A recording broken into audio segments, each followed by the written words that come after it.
স্বাভাবিক অন্যান্য যে কোনো সময়ের চেয়ে আমার কাছেও মনে হয়েছে যে খুব অস্বাভাবিক এবং খুব বেশি ধরনের এটার তীব্রতা এবং প্রচণ্ডতা অনেক বেশি ছিল। ভূমিকম্প সাধারণত এটার তীব্রতা এবং এটার গতি একেবারে 1-2 থেকে আরম্ভ করে 7-8 পর্যন্ত হয়। 3-এর নিচে যদি হয় তাহলে খুব বেশি অনুভব হয় না, কিন্তু 3-এর উপরে যদি হয় তাহলে এটা অনুভব হয়। আর আজকের ভূমিকম্প এটা 3-এর উপরে, 4.42, 5 চিন্তা করেন, 3-এর উপরে গেলেই দুর্ঘটনা ঘটে, সেখানে 5.7। এটা অস্বাভাবিক এবং অনেক বেশি ছিল। এবং সাধারণত ভূমিকম্প কয়েক সেকেন্ড হয়। আজকের এটা স্থায়িত্বের দিক থেকেও একটু দীর্ঘ হয়েছে। আল্লাহু আকবার। মুহতারাম উপস্থিতি, এই সময়ে আমি নিজে যেটা অনুভব করছি, আমার নিজের ক্ষেত্রে যদি আমি বলি, আমি মানে খুব বসে পাশেই আমার রুমে আমার বাচ্চারা আমার ইয়ারা ছিল পাশের রুমে, কিন্তু আমি পাশের রুমেও যে যাব একবার মনে আসছে যে শেষ দেখাটা দেখি, যেটা একজন স্বাভাবিক মানুষ হিসাবে যেটা হয়। কিন্তু আমার কাছে মনে হইল যে না, এটার চেয়ে বরং এখন আমার উচিত এবং করণীয় আল্লাহমুখী হওয়া। আমার দেখার দ্বারা আর না দেখার দ্বারা তো কিছু যাবে আসবে না। যে কথাটা আমি বলতে চাই মুহতারাম উপস্থিতি, আমাদেরকে দেখা গেছে যে ভূমিকম্প আরম্ভ হওয়ার পরে বা শেষ হওয়ার পরে একদম মানে হাজার হাজার মানুষ, নারী পুরুষ, পর্দা বেপর্দা সহকারে সব রাস্তায় বের হয়ে আসছে। তো এটা একটা পরামর্শ দেওয়া হয় যে ভূমিকম্পকালীন সময়ে ঘর থেকে বের হয়ে খোলা ময়দানে আসা, এটা আবহাওয়া এবং পরিবেশ এর উপরে যারা কাজ করেন তারা এই পরামর্শ দিয়ে থাকেন। কিন্তু আমার কাছে মনে হয় যে মানে ভূমিকম্প এটা তো মাত্র কয়েক সেকেন্ডের ব্যাপার। এই কয়েক সেকেন্ডের মধ্যে এই হুড়োহুড়ি করে কোনো লাভ হবে না। এটা মানুষ তাদের একটা দায়িত্ব, তাই তারা বলে। এই কয়েক সেকেন্ডের ব্যাপার, এই সময়ে যেটা আমাদের করণীয় সেটা হচ্ছে এই সর্বশেষ কয়েক সেকেন্ডের এই মুহূর্তটাতে আল্লাহমুখী হয়ে একদম দিল থেকে, জুবান থেকে, মুখ থেকে যা মনে আসে আল্লাহকে স্মরণ করা। কারণ এটা আমার শেষ সময় হতে পারে, আমার এটা একদম অন্তিম মুহূর্ত হতে পারে। তো মৃত্যু তো এমন এক অনিবার্য বাস্তবতা যে নাস্তিকরাও আল্লাহকে অস্বীকার করেছে, নবী রাসূলকে অস্বীকার করেছে, আখিরাতকে অস্বীকার করেছে, কিন্তু মৃত্যুর বাস্তবতাকে অস্বীকার করেছে পৃথিবীতে এমন কোনো মানুষ জন্ম নেয় নাই। অতএব আল্লাহ তাআলা বলেছেন কোরআনে কারীমের মধ্যে, ইদা জা লিকুল্লি উম্মাতিন আজাল, প্রত্যেকটা মানুষের জন্য তার মৃত্যুর সময় নির্ধারিত। ইদা জা আজালুহুম, যখন ওই নির্ধারিত সময় আসবে, লা ইস্তাখিরুনা সাআতাও ওয়া লা ইস্তাকদিমুন, নির্ধারিত সময়ের এক মুহূর্ত বিলম্ব হবে না, আবার নির্ধারিত সময়ের চেয়ে 1 সেকেন্ড আগেও কারো কাছে মৃত্যু উপস্থিত হবে না। অতএব যদি ভূমিকম্পের মাধ্যমে আমার জীবনের পরিসমাপ্তি ঘটার ফায়সালা যদি আল্লাহ তাআলা করে থাকেন, তাহলে আমার মওত এবং মৃত্যু হবে। সুতরাং এই সময়টাতে যদি আমার হুঁশ এবং জ্ঞান থাকে, ঘুমের মধ্যে যদি মৃত্যু হয়ে যায় তাহলে সেটা ভিন্ন কথা। আমার হুঁশ আর জ্ঞান যদি থাকে তাহলে এই কয়েক সেকেন্ডের মধ্যে কাকে ডাকা উচিত? সম্মানিত উপস্থিতি, জোরে বলেন, কাকে ডাকা উচিত? আল্লাহকে ডাকা উচিত। এই সময়ে কিছু দোয়া দুরুদ আছে, কিন্তু বিপদের সময় অনেক কিছু মনে থাকে না। অতএব আমি তো বলি যে সুনির্দিষ্ট দোয়া যদি মনে না থাকে, যে দোয়া মনে থাকে ওই দোয়া আপনি পড়েন। ওয়ালিল্লাহিল আসমাউল হুসনা ফাদউহু বিহা, সমস্ত সুন্দর সুন্দর যত নাম আছে সব নামই আল্লাহর। যে কোনো নাম দিয়ে ডাকলেই কাকে ডাকা হবে? আল্লাহকে ডাকা হবে। আল্লাহু আকবার। মুহতারাম উপস্থিতি, আমার কিছুই মনে পড়তেছিল না। আমি তখন পড়ছি ইন্না লিল্লাহি ওয়া, জোরে জোরে, যেন আমার পাশে ওরাও যেন শুনে ইন্না লিল্লাহি ওয়া ইন্না ইলাইহি রাজিউন, ইন্না লিল্লাহি ওয়া ইন্না ইলাইহি রাজিউন। আল্লাহু আকবার। আজকে যে কথা আমি আপনাদের খিদমতে আরজ করতে চাই যে এই ভূমিকম্প এটা আসলে হয় কি জন্য। তো ভূমিকম্প হওয়ার একটা জাগতিক ব্যাখ্যা এবং আরেকটা আধ্যাত্মিক ব্যাখ্যা। ভূমিকম্প হওয়ার জাগতিক ব্যাখ্যা, ভূমিকম্প কেন হয়, ভূমিকম্প হওয়ার জাগতিক ব্যাখ্যায় এটার উপরে গবেষণাকারীরা বলেছেন যে এর একটা অন্যতম কারণ হচ্ছে শিলাচ্যুতি, অর্থাৎ যদি পাথর কি বলে আপনার বরফ যদি গলে যায়, বরফের একটা বিস্তর এলাকা আছে বরফের, এই বরফ গলে গেলে অনেক সময় ভূমিকম্প হয়। এক জায়গায় বরফ গলে আর অন্যদিকে ভূমিকম্প হয়। দ্বিতীয় আর একটা কারণ জাগতিক ব্যাখ্যায় অনেকে বলেছেন আগ্নেয়গিরি যদি সৃষ্টি হয় তাহলে এটার কারণেও ভূমিকম্প হয়। তৃতীয় একটা কারণ অনেকে বলেছেন যে যদি প্রাকৃতিক অস্বাভাবিক পরিবর্তন যদি পৃথিবীতে ঘটে তাহলে এটার কারণেও ভূমিকম্প হয়। প্রাকৃতিক অস্বাভাবিক পরিবর্তনের মধ্যে বিশেষভাবে তারা ইন্ডিকেট করেছেন, বিশেষভাবে যে কারণে ভূমিকম্প সবচেয়ে বেশি হয়, 3 নম্বর কারণটাই আসলে 1 নম্বর, সেটা হচ্ছে পাহাড় কেটে সমতল বানানো, পাহাড় কেটে অপরিকল্পিতভাবে আবাসন তৈরি করা। এই পাহাড় কাটাকাটি, পৃথিবীতে পাহাড়গুলো স্থাপন করছেন কে? কথা বলেন। আল্লাহ তাআলা তো তার কুদরতের একটা বিশেষ একটা ছকের মাধ্যমে পৃথিবীটাকে সাজিয়েছেন। কোথায় এবং যেখানে যেমন প্রয়োজন আল্লাহ তাআলা পৃথিবীটাকে সেভাবেই সাজিয়েছেন।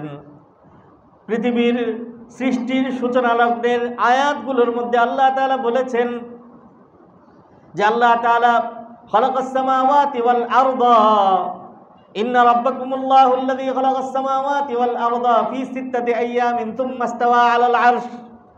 আল্লাহ তাআলা 6 দিনে আসমান এবং জমিনকে সৃষ্টি করেছেন। এই 6 দিনের মধ্যে যখন আল্লাহ তাআলা সর্বপ্রথম কিছুই ছিল না, ওয়াকানা আরশুহু আলাল মা, শুধুমাত্র আল্লাহ তাআলার সর্বপ্রথম আল্লাহ তাআলা পৃথিবীতে সৃষ্টি করেছেন তার আরশ। আরশ যখন আল্লাহ তাআলা সৃষ্টি করছেন আর কিছুই ছিল না, তা আরশ কোথায় ছিল? ওয়াকানা আরশুহু আলাল মা, পানির উপরে ছিল। তাহলে বোঝা গেল যে আল্লাহ তাআলা পানি সৃষ্টি করছেন আর আরশ সৃষ্টি করছেন, আর কিছুই ছিল না।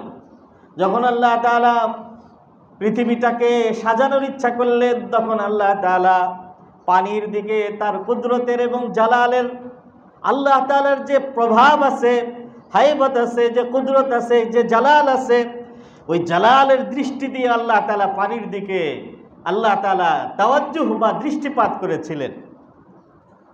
আল্লাহ তাআলার জালাল, আল্লাহ তাআলার এক একটা সিফাত। মুসা আলাইহিস সালাতু ওয়াস সালাম আল্লাহ তাআলার সাথে কথা বলতে চেয়েছেন। আল্লাহ তাআলা বলছেন যে আমার সাথে কথা বলতে পারবে না তুমি। বলছেন যে না আল্লাহ আমি বলতেই চাই। তো আল্লাহ তাআলা বলছেন যে আচ্ছা ঠিক আছে, তাহলে ওই পাহাড়ে আসো। তো যে পাহাড়ে হযরত মুসা আলাইহিস সালাতু ওয়াস সালামকে যাওয়ার জন্য বলা হয়েছে তিনি গিয়েছেন। আল্লাহ তাআলা শুধুমাত্র একটু তার বিশেষ দৃষ্টিটা পাহাড়ের উপরে দিয়েছেন, ফলে কি হয়ে গেছে? রেজা রেজা হয়ে গেছে, একদম ভূমিসাৎ ধূলিসাৎ হয়ে গেছে পাহাড়। তো আল্লাহ তাআলা যখন পানির দিকে তাকিয়েছেন, তো পানির মধ্যে যখন বর্ষাকালে অথবা যদি প্লাবন হয় তাহলে যেভাবে স্রোত আরম্ভ হয়, স্রোত চলতে থাকে, পানির মধ্যে পাক সৃষ্টি হয় এবং স্রোতের কারণে নদীর একুল ভেঙে অকুল জুড়তে থাকে। তো আল্লাহ তাআলা যখন পানির দিকে এভাবে তাকাইছেন, সাথে সাথে পানির মধ্যে একটা অস্থির অবস্থা তৈরি হয়ে গেছে। এটা আমি উদাহরণ দিয়ে থাকি এভাবে, একটা ছোট্ট একটা বাচ্চা বুঝে 6-7 বছর 8 বছর এরকম একটা বাচ্চার দিকে একদম মোটা এবং উঁচা সুঠাম দেহের শক্তিশালী একজন মানুষ যদি বড় বড় করে চোখ করে তার দিকে তাকায় তাহলে ভয়ে অনেক সময় বাচ্চাটা প্রস্রাব করে দিবে। কথা বলেন ভাই? অথচ কি সেও মানুষ ব্যবধান মাত্র 30-35 বছরের। আর এদিকে আল্লাহ তাআলা খালিক, আর পানি তো মাখলুক। এই পানির দিকে তাকানোর কারণে যে অস্বাভাবিক অবস্থা সৃষ্টি হয়েছে, নদীর স্রোতের কারণে যখন একদিক থেকে ভাঙ্গা আরম্ভ করে, তো ভেঙ্গে নদীর এই বালুমাটি পানির সাথে মিশে এটা বাস চলতে থাকে চলতে থাকে, চলতে চলতে যেখানে গিয়ে পানির স্রোতের গতি কমে যায়, ওখানে গিয়ে আবার চর পড়া আরম্ভ করে। তো আল্লাহ তাআলার তাওয়াজ্জুর কারণে পানির মধ্যে অস্বাভাবিক অবস্থা সৃষ্টি হয়ে যখন এটার মধ্যে বালু পানির সাথে মিশ্রিত হয়ে একদিকে চর পড়া আরম্ভ করেছে, তো সর্বপ্রথম চর পড়েছে বর্তমানে যেখানে আল্লাহ তাআলা ইন্না আউওয়ালা বাইতিন উদিআ লিন-নাসি লাল্লাযী বিবাক্কাতা মুবারাকা, বাইতুল্লাহ শরীফে যেখানে আল্লাহ তাআলা মক্কা মুকাররমার মধ্যে বাইতুল্লাহ স্থাপন করেছেন, এটা পৃথিবীর সর্বপ্রথম চর। এই জমিন ভূপৃষ্ঠ আল্লাহ তাআলা স্থাপন করা আরম্ভ করলেন। তো আলোচনার দ্বারা আপনারা বুঝতেই পারছেন যে ভূপৃষ্ঠটাকে আল্লাহ তাআলা কিসের উপরে স্থাপন করছেন? পানির উপরে। তো পানির উপরে এটা ভাসমান ছিল। পুরা পৃথিবীর 4 ভাগের 3 ভাগ পানি আর 1 ভাগ মাটি। এই 4 ভাগ 3 ভাগ পানির উপরে 1 ভাগ মাটি যখন স্থাপন করা হয়েছে, খরস্রোতা নদীর মাঝে যেভাবে একটা ডিঙি নৌকার অবস্থা হয়, এই ভূপৃষ্ঠের অবস্থাও এরকম হেলতে দুলতে লাগতেছিল। আল্লাহ তাআলা তখন এই পৃথিবীর হেলাধুলা যেন বন্ধ হয়ে যায়, এই জন্য কাঠ মিস্ত্রিরা যেভাবে কাঠের সাথে কাঠ জোড়া দেয় পেরেক দিয়ে, আল্লাহ তাআলা কোরআনে কারীমের সূরা নাবায়ের মধ্যে বলেন ওয়াল জিবালা আওতাদা, পানির উপরে যখন ভূপৃষ্ঠটা এভাবে হেলতে দুলতে ছিল, ওয়াল জিবালা, আমি পাহাড় স্থাপন করে দিলাম, আওতাদা, পৃথিবীর ভারসাম্যতা রক্ষা করার জন্য পেরেক মেরে দিলাম এই পাহাড়ের মাধ্যমে। তাহলে পৃথিবীর যত পাহাড় আছে, যত পর্বত আছে, এই পাহাড় এবং পর্বতগুলো এটা আল্লাহ তাআলা কর্তৃক মারা এক একটা প্যারাক। যদি এই প্যারাকগুলো খুলে দেওয়া হয়, তাহলে কাঠের ঘরের থেকে প্যারাক খুলে দিলে কাঠের ঘরের যে অবস্থা হবে, তো পৃথিবীর তো সেই অবস্থাই হবে। এখন এই অপরিকল্পিতভাবে বিভিন্ন জায়গায় পাহাড় কেটে কেটে সমতল বানানোর কারণে এটা আল্লাহ তাআলার নিজাম, আল্লাহ তাআলার ব্যবস্থাপনা এর পরিপন্থী। আমি বারবার আপনাদের একটা কথা বলার চেষ্টা করেছি যে আল্লাহ তাআলার হুকুমের মধ্যেই আরাম, আর আল্লাহ তাআলার হুকুম থেকে বের হওয়ার মধ্যেই ব্যারাম। যে যতটুকু আল্লাহর হুকুম থেকে বের হবে, সে ততটুকু অশান্তি এবং বিপদের মধ্যে পড়বে। তো এটা একটা জাগতিক ব্যাখ্যা, কিন্তু এই জাগতিক ব্যাখ্যাটাও আসলে কোরআন দ্বারা সমর্থিত। এই আল্লাহ তাআলা যেভাবে প্রকৃতিটাকে, যেভাবে এই কায়নাতকে, যেভাবে এই বিশ্ব ভূমণ্ডলকে আল্লাহ তাআলা যেভাবে সাজিয়েছেন, এর ব্যতিক্রম করলেই মানুষের জন্য বিপদের কারণ হবে, মানুষের জন্য বিপদ আপদ তৈরি হবে, সৃষ্টি হবে। কোরআনে কারীমের মধ্যে আল্লাহ তাআলা বলেন যাহারাল ফাসাদু ফিল বাররি ওয়াল বাহরি বিমা কাসাবাত আইদিন নাস, জলে এবং স্থলে যত ধরনের বিপর্যয় আছে, এই বিপর্যয়ের কারণ হচ্ছে মানুষের হস্ত উপার্জন, মানুষের বিভিন্ন কৃতকর্মের কারণে এই ধরনের বিপর্যয়গুলো তৈরি হয়। মুহতারাম, আমি বলছিলাম এটা হলো জাগতিক ব্যাখ্যা, আর এটার একটা আধ্যাত্মিক ব্যাখ্যা আছে। আগের তুলনায় এখন ভূমিকম্প এটা ঘন ঘন শোনা যায়, কখনো চিলিতে, কখনো চীনে, কখনো আস্কারায়, কখনো জাপানে, কখনো তুরস্কে, কখনো পেরুতে। কয়েকদিন পরে পরে বিভিন্ন জায়গায় আমরা ভূমিকম্পের কথা শুনি, আর এক এক ভূমিকম্পে 1000, 2000, 5000, 10,000, হাজার হাজার মানুষ এক এক ভূমিকম্পে। কারণ আল্লাহ তাআলার হুকুমের সামনে মানুষ বড় অসহায়। কথা বলেন ঠিক না বেটি? তো এই ভূমিকম্পগুলো যে এখন আগের তুলনায় অনেক বেশি বেড়ে গেছে, এর জাগতিক কারণ তো প্রকৃতির উপরে আমাদের পক্ষ থেকে করা জুলুম এবং নির্যাতন, জাগতিক কারণ। আর এটার একটা আধ্যাত্মিক কারণ নবী আলাইহিস সালাতু ওয়াস সালাম হাদিসের মধ্যে বলেছেন যে মানুষের মধ্যে কতগুলো অপরাধ এবং অন্যায় আছে, এই অপরাধ এবং অন্যায়গুলো মানুষের মধ্যে যখন বেশি পাওয়া যাবে, যখন মানুষের মধ্যে দেখা দিবে, তখন এই ধরনের ভূমিকম্প বারবার কয়েকদিন পরে পরে মানুষের মধ্যে আল্লাহ তাআলা দিবেন। মানুষের যে সমস্ত কৃতকর্ম এবং অন্যায় অপরাধের কারণে ভূমিকম্প হয়, তিরমিজি শরীফের মধ্যে নবী আলাইহিস সালাতু ওয়াস সালাম বলেন আন আবি হুরায়রা রাদিয়াল্লাহু তাআলা আনহু قال قال رسول الله صلى الله عليه وسلم, নবীজি বলেন ইযা তুকিদাল ফাইউ দিওয়ালান, যখন সরকারি সম্পদকে মানুষ ব্যক্তিগত সম্পদের মতো ব্যবহার করবে, যথেচ্ছা ব্যবহার করবে। সরকারি সম্পদের যখন অসৎ ব্যবহার হবে, আমাদের সমাজে, আমাদের দেশে আছে না নাই ভাই? আমাদের দেশে তো মানে চুরি কি চুরি, একেবারে খাম্বা চুরি, পিলার চুরি। বরং কখনো কখনো কেউ কৌতুক করে বলেছেন যে কোনো একজন থানার টিওনো, উনি নতুন নিয়োগ হয়ে গেছেন, তো সরকারি টাকা আত্মসাৎ করার যে বিভিন্ন অসাধু উপায় আছে, বিভিন্ন প্রজেক্ট পাস করা হয়। যত প্রজেক্ট হবে, যত কাজ হবে, তত সরকারি সম্পদ কুক্ষিগত করার এই সমস্ত সরকারি আমলাদের সুযোগ তৈরি হয়। দেখায় যে মানুষের সেবা করতেছি আমরা, অমুক অমুক বড় বড় মেগা প্রজেক্টগুলো করছি। মেগা প্রজেক্ট মানে মেগা দুর্নীতি। কথা বলেন ঠিক না ঠিক? মেগা প্রজেক্ট মানেই মেগা দুর্নীতি। তো উনি এসে মানে নতুন প্রজেক্ট পাস করার জন্য বলছেন যে এলাকায় পানির খুব অসুবিধা, এই জন্য একটা বড় ধরনের জলাশয় এইখানে খনন করতে হবে। জলাশয় খনন করার জন্য এত লাখ টাকা বা কোটি টাকার একটা প্রজেক্ট। তো এটা পাস করার পরে বাস ওই পাস করা পর্যন্তই শেষ। পুকুর আর জলাশয় আর খনন করা হয় নাই। পরে টিওলো এসে ওনার মাথায় আসছে যে এই জলাশয় খনন করা দরকার। কাগজপত্র ঘাটাঘাটি করে দেখেন যে জলাশয় খনন হয়ে গেছে কাগজে কলমে, কিন্তু বাস্তবে জলাশয় নাই, অর্থাৎ এইটার সুযোগ নাই।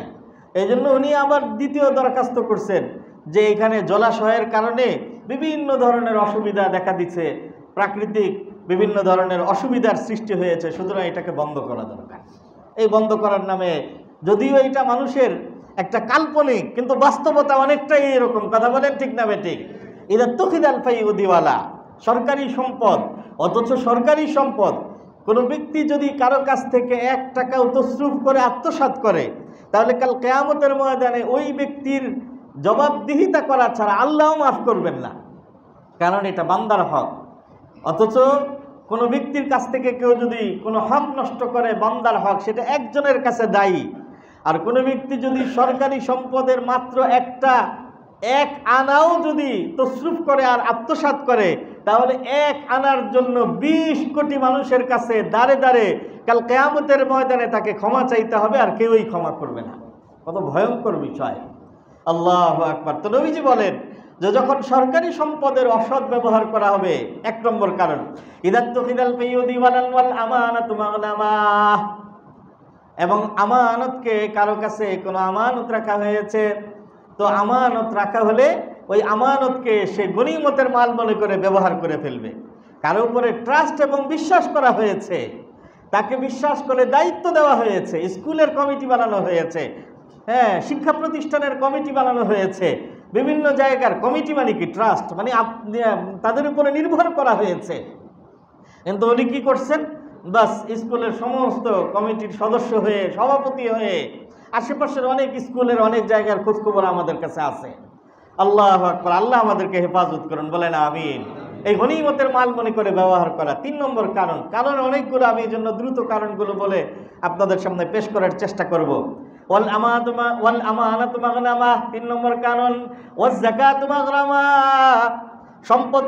সম্পদশালীরা রমজান মাসে বা যাকাত ফরজ হলে যাকাত দেওয়াটাকে বার্ডেন মনে করবে, নিজের উপরে একটা বোঝা, একটা চাপ অনুভব করবে যাকাত দেওয়াকে। অথচ যাকাত এটা আল্লাহ তাআলার পক্ষ থেকে শুধু হুকুম নয়, বরং এটা আল্লাহ তাআলার পক্ষ থেকে বান্দার উপরে জারি করা মস্ত বড় গুরুত্বপূর্ণ আযীম মহান একটা ইবাদত। কিন্তু এই ইবাদত পালন করাকে সে চাপ মনে করবে। 4 নম্বর কারণ হচ্ছে ওয়াতুল্লিবা লিগাইরিদ্দিন, মানুষ জ্ঞান চর্চা করবে কিন্তু ধর্ম পালনের উদ্দেশ্য নয়, অর্থাৎ ধর্মীয় জ্ঞানের চেয়ে মানুষ অন্যান্য জ্ঞান চর্চা করার প্রতি বেশি মনোযোগী হয়ে যাবে। এই জন্য দেখা যাবে যে গানের শিক্ষককে 5,000 টাকা দিতেও তার মানে কাছে কষ্ট লাগে না, কিন্তু মসজিদের ইমাম সাহেব, মুয়াজ্জিন সাহেবকে কোরআন পড়ানোর জন্য নিযুক্ত করে 2,000 টাকা দিতে খুব কষ্ট হয়ে যায়। নাকি অবাস্তব বললাম ভাই? একদম বাস্তবতা। ওয়াতুল্লিবা লিগাইরিদ্দিন 5 নম্বর কারণ, ওয়াতাআর রাজুলু ইমরাতাহু ওয়া আক্কা উম্মাহু, সমাজের মধ্যে মানুষ তার স্ত্রীর গুরুত্ব দিবে বেশি, মায়ের সাথে সম্পর্ক ছিন্ন করবে, মায়ের সাথে সম্পর্ক ছিন্ন করে স্ত্রীর সাথে স্ত্রীর প্রতি গুরুত্ব তার বেশি থাকবে। 6 নম্বর কারণ, ওয়া আদনা সাদিকাহু ওয়া আকসা আবাহু, বন্ধু বান্ধবদের সাথে চলাফেরা করবে, বাবাকে একটা সালাম পর্যন্ত দিবে না। কথা বলেন ভাই, বাবাকে সালামও দিবে না, দেখা হইলে সালাম কালাম নাই, কিন্তু পুরা 24 ঘন্টা ঘুমের আগ পর্যন্ত আর ঘুম থেকে উঠে আরম্ভ করে শুধু ফ্রেন্ড সার্কেল, শুধু ফ্রেন্ড সার্কেল, শুধু ফ্রেন্ড সার্কেল। এই ফ্রেন্ড সার্কেল আমাদের সমাজ থেকে ধ্বংস করে ফেলছে। কথা বলেন, একদম ফ্রেন্ড সার্কেলের সম্পর্ক আমাদের সমাজের মধ্যে যত বাড়ছে, আমাদের পারিবারিক কাঠামো তত নষ্ট হয়ে গেছে। আরেকটা গুরুত্বপূর্ণ কারণ হচ্ছে ওয়াজাহারাতিল আসওয়াদু ফিল মাসাজিদ, মসজিদের মধ্যে হই হুল্লোড় এবং চিল্লাচিল্লি বাড়বে আগের তুলনায়। ওয়াজাহারাতিল কায়নাতু ওয়াল মাআজিফ, সমাজের মধ্যে বাদ্যযন্ত্রের ব্যবহার আর গায়িকা নায়িকাদের বাড়াবাড়ি অনেক বেড়ে যাবে। গায়িকা নায়িকা তাদের খুব ডিমান্ড হবে, তাদের খুব গুরুত্ব হবে সমাজের মধ্যে। আল্লাহু আকবার, মুহতারাম উপস্থিতি। আর কি হবে? ওয়াসাদাল কাবিলাতা ফাসিকুহুম, সমাজের নেতৃত্ব দিবে সমাজের সবচেয়ে নিকৃষ্ট শ্রেণীর মানুষেরা। ডাকাতি করছে, চোর ছিল, সিচকে চুরির থেকে তার সামাজিক কার্যক্রম আরম্ভ হয়ে গেছে। এখন সে অমুক দলের বড় নেতা এবং সামনে জাতীয় নির্বাচনে সেই ওই এলাকার জনপ্রতিনিধি এবং জাতীয় নির্বাচনের সংসদ পদপ্রার্থী। কথা বলেন ঠিক না ঠিক? কোনো দলের বিশেষ দল, কোনো দলের অবস্থা না, সব দলেরই একই অবস্থা।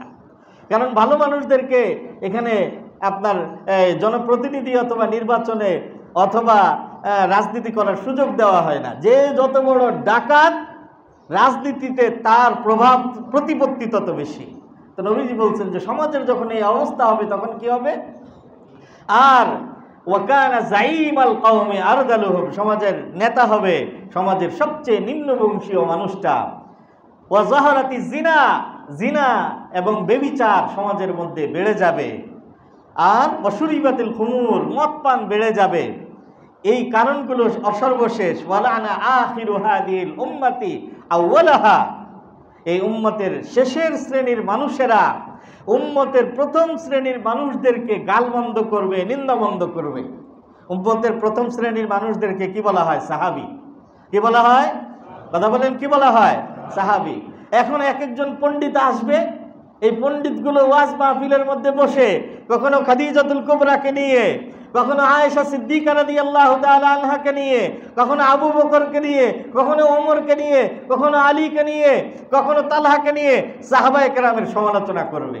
নবীজি বলেন যে যখন উম্মতের শেষের শ্রেণীর মানুষেরা উম্মতের প্রথম শ্রেণীর তথা সাহাবায়ে কেরামকে নিয়ে সমালোচনা করবে, এই অপরাধগুলো যখন সমাজের মধ্যে দেখা দেবে, নবীজি বলেন ফালিয়াতারাক্কাবু ইনদা যালিকা রিহান হামরা ওয়া যালজালাতান ওয়া খাসফান ওয়া মাযকান ওয়া কাযফা, তখন তোমরা অপেক্ষা করতে থাকো।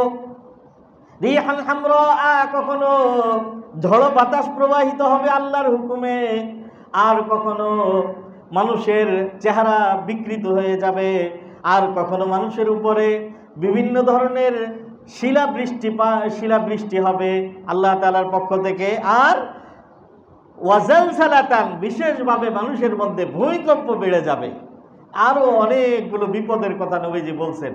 তো মুহতারাম উপস্থিতি, আমরা যদি দেখি তাহলে বর্তমান সময়ের বিভিন্ন অঞ্চলে এই ভূমিকম্প বৃদ্ধি পাওয়ার যে কারণগুলো নবীজি বলছেন, একটা দুইটা না, যে কয়টা কারণ আমি বলছি আপনারা খেয়াল করছেন, সবগুলো কারণ আমাদের মধ্যে পাওয়া যায় কি যায় না? তো আমাদের উপরে ভূমিকম্প আসবে না, কার উপরে আসবে? এজন্য এই সময়ে আমাদের যেটা 1 নম্বর করণীয়, সেটা হলো সব ধরনের আল্লাহ তাআলার ছোট বড় সব ধরনের নাফরমানির থেকে, অবাধ্যতার থেকে বের হয়ে এসে তওবা এবং ইস্তেগফার করা। যে আল্লাহ যা হয়েছে হয়েছে, সব গুনাহের থেকে গুনাহ বর্জন করে আমি আপনার মুখোমুখি হলাম, আপনার দিকে মুতাওয়াজ্জিহ হলাম, তওবা ও ইস্তেগফার করা। আল্লাহ আমাদেরকে তৌফিক দান করুন, বলেন আমিন। 1 নম্বর। 2 নম্বর, বিশেষভাবে ভূমিকম্পের সময়ে যদি আমাদের হুঁশ থাকে, ভূমিকম্প হচ্ছে, তো হই হুল্লোড় না করে যেটা করণীয় সেটা হচ্ছে ভূমিকম্প, তার মধ্যে একটা শক্তি আছে, ওই শক্তির কারণে পৃথিবীকে লণ্ডভণ্ড করে দেয়। কিন্তু ভূমিকম্পের মধ্যে যে শক্তি, এটা কি নিজস্ব নাকি এটা আল্লাহ তাআলার হুকুমে? অতএব ভূমিকম্পের শক্তির চেয়ে বড় শক্তি কার?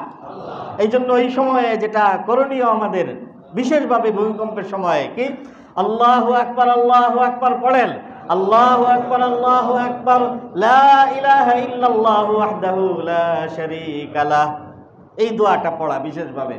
আল্লাহু আকবার লা ইলাহা ইল্লাল্লাহু ওয়াহদাহু লা শারীকা লাহ ফাবিআইয়ি আলাই রাব্বিকুমা তুকাযযিবান ফাবিআইয়ি আলাই রাব্বিকুমা তুকাযযিবান। এবং 3 নম্বরে হযরত ইউনূস আলাইহিস সালাতু ওয়াস সালাম বিপদাক্রান্ত হয়ে যে দোয়া পড়েছিলেন সেই দোয়া, লা ইলাহা ইল্লা আনতা সুবহানাকা ইন্নী কুনতু মিনাজ জালিমিন। ভূমিকম্প আল্লাহ তাআলার হুকুম ছাড়া পৃথিবীতে ভূমিকম্প আসতে পারে নাই। আমরা বিশ্বাস করি কি করি না? আল্লাহ তাআলার হুকুমে যেহেতু এসেছে ভূমিকম্প, এই জন্য ভূমিকম্পের সময়ে আল্লাহ তাআলারই নাম নেওয়া। বিশেষভাবে উলামায়ে কেরাম বলেন এই দোয়া পড়া, বিসমিল্লাহিল্লাযী লা ইয়াদুররু মা ইসমিহি শাইউন ফিল আরদি ওয়ালা ফিস সামাই ওয়া হুয়াস সামিউল আলিম।